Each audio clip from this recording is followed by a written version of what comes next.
Hello বন্ধুরা, মোটিভেস্ট for life YouTube চ্যানেলে আপনাদের স্বাগত জানাই। আজকের ভিডিওটির মূল বিষয় হলো বৌদ্ধ ধর্মে নরক ও স্বর্গের ধারণা নিয়ে। ভিডিওটি শুরু করার আগে আমি আপনাদের সবাইকে অনুরোধ করছি, গৌতম বুদ্ধের এই ভিডিওটি দেখার সময় একটি উন্মুক্ত মন ও বোঝার মানসিকতা রাখার জন্য, যাতে আমরা বুঝতে পারি বৌদ্ধ ধর্ম এই বিষয়ে কী শিখিয়েছে। তো চলুন বন্ধুরা, ভিডিওটি শুরু করা যাক। আর ভিডিওটি ভালো লাগলে লাইক, শেয়ার এবং সাবস্ক্রাইব করতে ভুলবেন না। বন্ধুরা, প্রায় সমস্ত ধর্মেই নরক ও স্বর্গ সম্পর্কে কিছু না কিছু শিক্ষা দেওয়া হয়েছে। আপনি হয়তো ভাবছেন, বৌদ্ধ ধর্মেও কি নরক ও স্বর্গের ধারণা রয়েছে? এর উত্তর হলো হ্যাঁ, বৌদ্ধ ধর্মের নরক ও স্বর্গ নিয়ে আলোচনা আছে, তবে এটি প্রায় অন্য সকল ধর্মের ধারণার থেকে অনেকটাই আলাদা। প্রায় সকল মনস্তাত্ত্বিক ধর্মে, যেমন খ্রিস্টান ধর্ম, ইসলাম ধর্ম, ইহুদি ধর্ম, স্বর্গকে একটি চিরন্তন স্থান হিসেবে ধরা হয়। এর অর্থ, একবার যদি কেউ সেখানে জন্মায় তবে তারা চিরকাল সেখানেই থাকবে। তবে কিছু ধর্মে, যেমন ইসলাম ও ইহুদি ধর্মে, নরককে চিরস্থায়ী স্থান হিসেবে দেখা হয় না।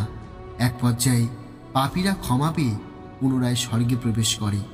কিন্তু খ্রিস্টান ধর্মের নরক ও স্বর্গ উভয়ই চিরন্তন স্থান বলে বিবেচিত হয়। বৌদ্ধ ধর্মের নরক ও স্বর্গের ধারণা অনেক ভিন্ন। এই বিষয়ে বিস্তারিত আলোচনার আগে একটি গুরুত্বপূর্ণ শব্দের সাথে পরিচয় করিয়ে দিতে চাই, এবং সেটি হলো সংসার। সংসার মানে হলো জন্ম, মৃত্যু এবং পুনর্জন্মের চক্র। গৌতম বুদ্ধ বলেছেন যে সমস্ত জীব যারা আলোকিত নির্বাণ লাভ করেছেন নয়, তারা এই চক্রের মধ্যে আবদ্ধ থাকে। যতক্ষণ না তারা মুক্তি পায় ততক্ষণ তারা এই চক্রে বারবার জন্মগ্রহণ করে এবং মারা যায়। বৌদ্ধ ধর্ম মতে 31টি অস্তিত্বের স্তর বা বিশ্বের কথা বলা হয়েছে। এর অর্থ 31টি ভিন্ন ভিন্ন পৃথিবী বা প্লেন রয়েছে, যেখানে জীবেরা জন্মগ্রহণ করতে পারে। প্রতিটি স্তরে জীবেরা জন্মগ্রহণ করে এবং একটি অভিন্ন বৈশিষ্ট্য বহন করে, যা হলো বার্ধক্য। গৌতম বুদ্ধ বলেছেন যে প্রতিটি জীব বার্ধক্যের মুখোমুখি হয় এবং অবশেষে মৃত্যুবরণ করে। মৃত্যুর পর আবার তারা পুনর্জন্ম লাভ করে। এটি স্বর্গের ক্ষেত্রেও প্রযোজ্য, অর্থাৎ যদি কোনো জীব স্বর্গে জন্মগ্রহণ করে তখনও তারা বার্ধক্যের শিকার হয় এবং মৃত্যুবরণ করে। সুতরাং বৌদ্ধ ধর্ম অনুযায়ী নরক বা স্বর্গ কোনো চিরস্থায়ী স্থান নয়। এক সময় তারা মারা যায় এবং অন্য কোথাও পুনর্জন্ম লাভ করে। এখন আপনি হয়তো ভাবছেন, কাকে নরকে পাঠানো হবে এবং কাকে স্বর্গে পাঠানো হবে, সেই বিচার কে করে?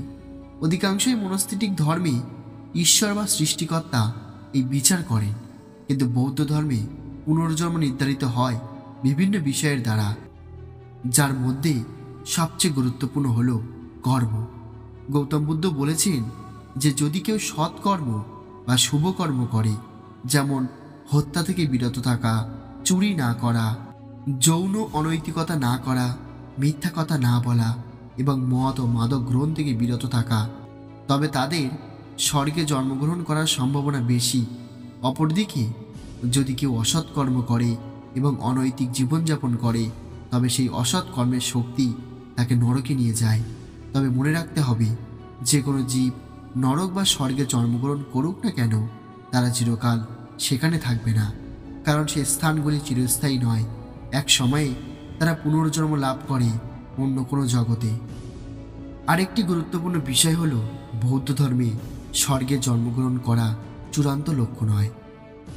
গৌতম বুদ্ধ ব্যাখ্যা করেছেন যে কেমন কর্ম করলে স্বর্গে জন্মলাভ করা যায় এবং কেমন কর্ম করলে নরকে যাওয়া যায়, কিন্তু তিনি কখনো বলেননি যে স্বর্গই বৌদ্ধ ধর্মের চূড়ান্ত লক্ষ্য। গৌতম বুদ্ধ বলেছেন যে বৌদ্ধ ধর্মের চূড়ান্ত লক্ষ্য হলো মুক্তি লাভ করা।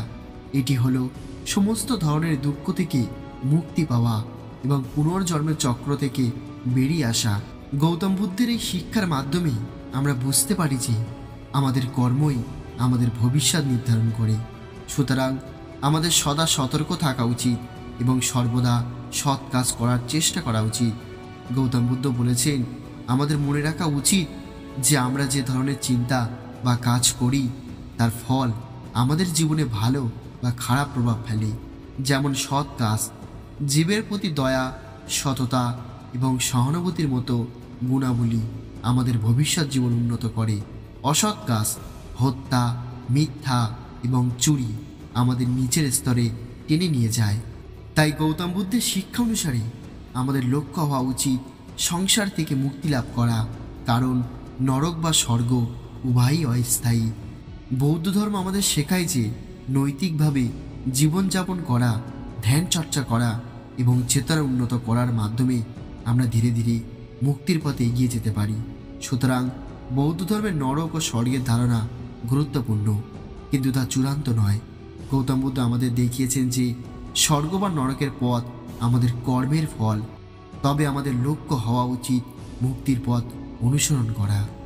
তো বন্ধুরা, আশা করি আজকের আলোচনা থেকে আপনি বৌদ্ধ ধর্মের নরক ও স্বর্গের ধারণা সম্পর্কে একটি স্পষ্ট ধারণা পেয়েছেন। নমো বুদ্ধায়। তো বন্ধুরা, আশা করি এই ছোট্ট ভিডিও থেকে আপনি কিছু শিখতে পেরেছেন, আর আপনি যেটুকুই শিখেছেন তা কমেন্ট করে অবশ্যই আমাদের জানাবেন। আর ভিডিওটি ভালো লাগলে লাইক, শেয়ার এবং সাবস্ক্রাইব করতে ভুলবেন না। আর ভিডিওটি শেষ পর্যন্ত দেখার জন্য আপনাদের অসংখ্য ধন্যবাদ জানাই। ভালো থাকবেন, সুস্থ থাকবেন। আবারও আসবো আগামীকাল নতুন একটি গল্প নিয়ে।